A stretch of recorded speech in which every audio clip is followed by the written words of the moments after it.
ကတထဲကိုဂုံပြို့တဲ့အနေနဲ့တချင်းတစ်ပုတ် တချင်းတစ်ပုတ်ပေါ့နော်ကဲ ရီယာစား ဘယ်စီအောင်ထွားလဲ တိမ်ဆိုင်လိုပဲလင်းပြေနာကျင်စရာအသေးကိုရဲ့အဝေးမှာထင်ချမ်းစေအိမ်ပြန်ချင်းရောက်ခဲ့ရမလာတော့မှန်းကြည့်တယ်မြင်နေဝေဝါစေပါခု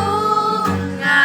မျောနေတဲ့နောက်ဆုံးတော့ချိန်ခင်းသခဏငါစီနေမြန်လာပေးပါငါတမ်းမဲ့တော့တဲ့ခါစီနေနေရမျောနေချင်လေးနဲ့အတင်းတော့ချစ်ကိုနေပြန်လာတော့မှဒီခန်းချင်လေးတဲ့မျက်လုံးမိတ်ခင်မှာ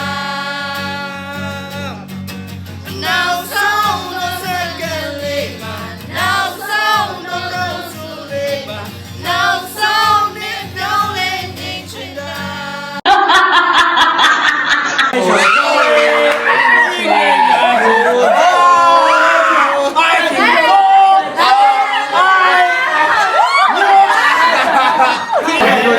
အဲ့လောက်ကြည့်ကြမကောင်းတော့တော့အဲ့လောက်ကြည့်ကြမတော့ဘူးအဲ့လောက်ကြည့်ကြမတော့ဘာလို့မပြောင်းလဲဘယ်ရောက်လဲ